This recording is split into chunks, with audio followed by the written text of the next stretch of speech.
So off goes the coach. I hope that we're able to make the same journey, because this weather's not too promising. Bring back the trophy, boys.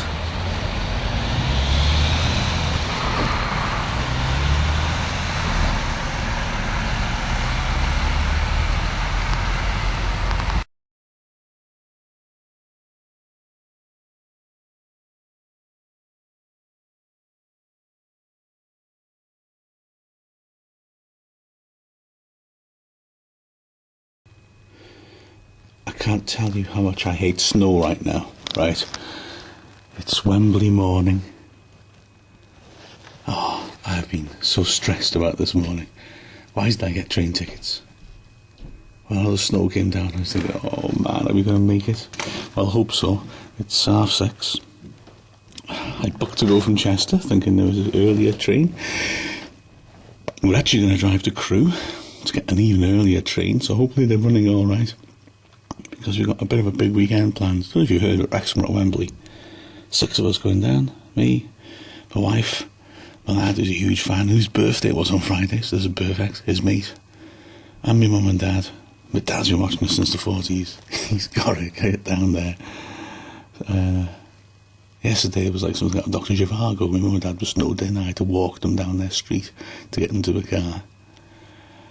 But, we're just determined. Nothing can stop you.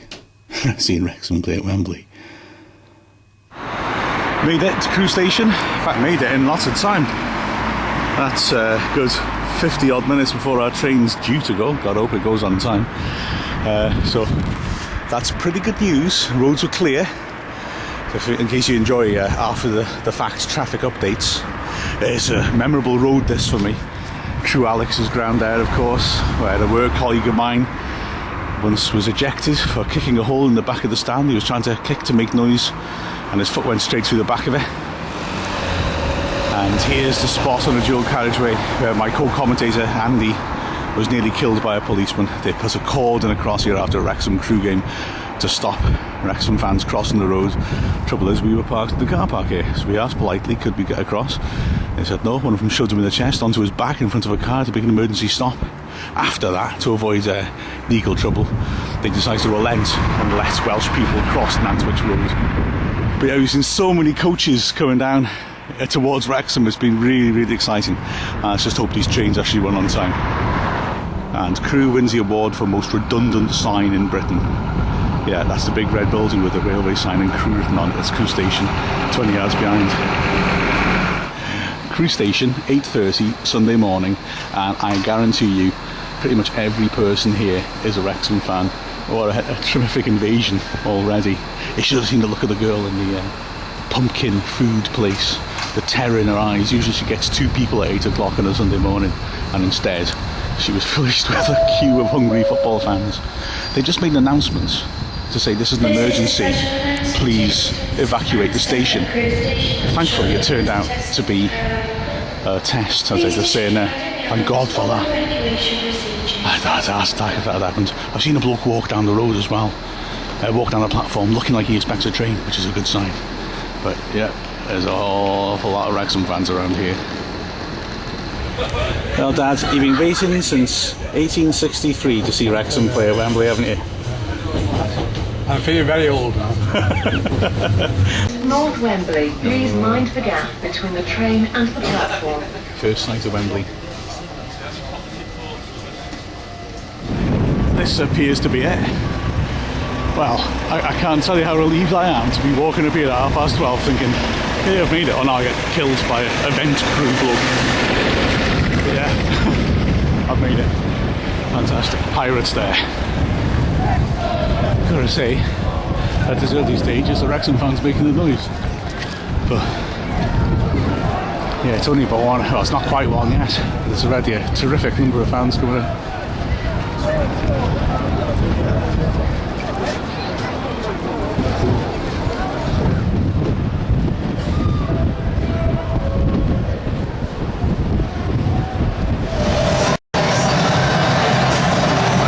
This ain't bad.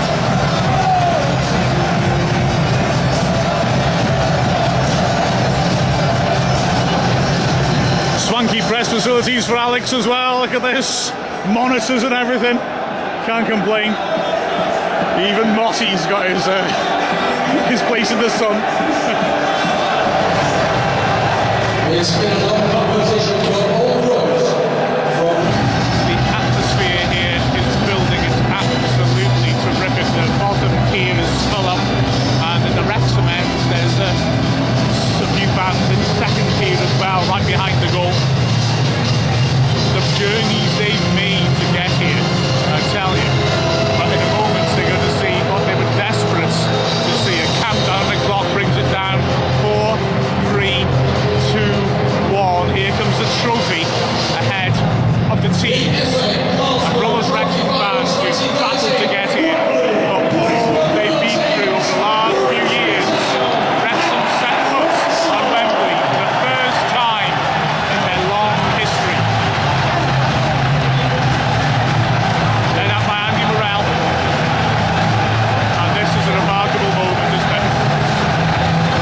Something to savour. The fans, oh, the noise they're making. The scene they're making, a sea of red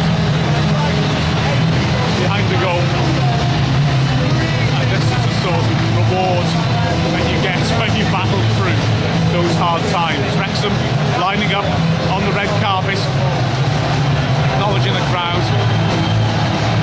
What a huge moment for those players, and what a huge moment for us.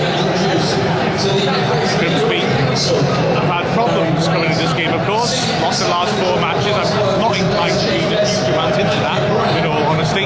If they've taken their eye off the ball before this final, that means they'll no doubt be focused for this final.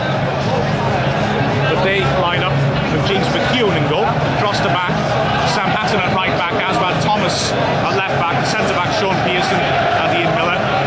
In centre, in midfield, they line up with a 4-4-2, Joe Colbeck on the right, on the left, Marcus Marshall, in the middle, Craig Disley and Frankie Artis, up front, Andy Cook and Ross Hannah. Going through the subs for Wrexham, very strong subs bench, Andy Coughlin, Adrian Cieslewicz, Joe Clark, Rob Ogilvie and Glenn Little. For Grimsby, Richard Brodie, Jamie Devitt, Bradley Wood, Andy Tanodge and Linnell John Lewis. Jonathan Moss is the referee. As the teams are just going through my hand, Steve, our ex-commentators and colleagues, his stopwatch that his widow Wendy gave me. I've used it in every match since. I like to think that he's with us through this, and also all the other good people that we seem to have lost lately, and it'll be a real pleasure for me to get this game going in a second and start timing it with the stopwatch, and when I do, I'll be thinking of all those people and thinking of Steve, who would so dearly have loved to have been here. He's such a committed servant of the club. As the referee's about to get things underway, Grimsby will kick us off. Press the stopwatch and away we go.